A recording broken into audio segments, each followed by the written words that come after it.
Morning বন্ধুরা, আজকে অনেকটাই বেলা হয়েছে। মাধবীদি টেবিলে চা নিয়ে বসেছে, আমি যাব, একসাথে চা খাবো, তারপর দেখি বাজারে যাব। মাধবীদি আমার সঙ্গে আসছে, এখন বাজারে যাব। এই দেখো বন্ধুরা, যেই ব্রিজটা আমি পাঁচতলার ওপর থেকে দেখাই, আমি আজকে সেখানে এসেছি। এই হলো সেই গঙ্গা সংস্করণের কাজ হচ্ছে। আমাদের বিল্ডিংটাও দেখিয়ে দে। আমাদের বিল্ডিংটা ওই যে আমাদের বিল্ডিংটা, ওই যে সাদা মতন রং চটা, সেটা হচ্ছে বিল্ডিং। প্রচণ্ড আওয়াজ হচ্ছে বন্ধুরা, কিছুই শ্রাবণ মাসে আমাদের এই কালীঘাট মন্দিরে ওই বাবাধাম দেওঘর থেকে সবাই এখানে তীর্থ করতে আসে। মানে ওরা বাবাধাম দর্শন করে তারপরে আসে কালীঘাট, তারকেশ্বর, তারাপীঠ, ওরা এগুলো সব মানে দর্শন করে তারপর ওরা ওদের দেশে ফিরে যায়। তবে বেশিরভাগই আপনার বিহার থেকে আছে, বিভিন্ন রাজ্য থেকে এরা সব আসে। এই তেমনই একটা গাড়ি এখন দেখাচ্ছি আপনাদের।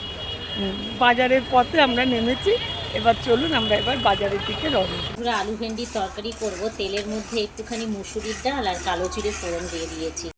তো বন্ধুরা, এই যে আলু ভেন্ডি ছেড়ে দিলাম। এবার দেখো, আলু ভেন্ডি দিয়ে একটা সুন্দর গামাখা তরকারি হবে। বন্ধুরা, আমাদের মাধবীদি আজকে কি স্টাইল করে সেজেছে, বাপরে বাপ! মাধবীদি, আজকে এত সেজেছিস কেন রে? আজকে আমরা একটু বেরোবো। কোথায় বেরোবি দেখি, মঞ্জুলাদি গানটা করবে।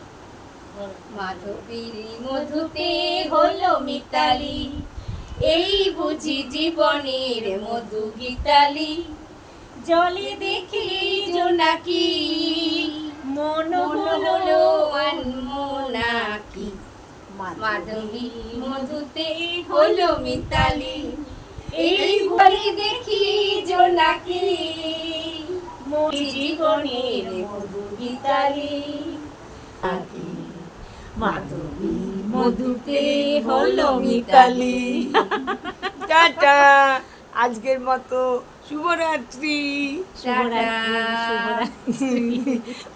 যাওয়ার আগে সন্দীপ তো বল, একটা লাইক সাবস্ক্রাইব অবশ্যই চাই। সাবস্ক্রাইব করে আমাদের পাশে থাকুন, আর কমেন্ট অবশ্যই করুন। কমেন্টের ত্রুটি হলে মার্জনা করবেন, জানাবেন। আজকের মতন এইটুকু, আমার নেক্সট ভিডিওতে ফিরে আসছি। টাটা।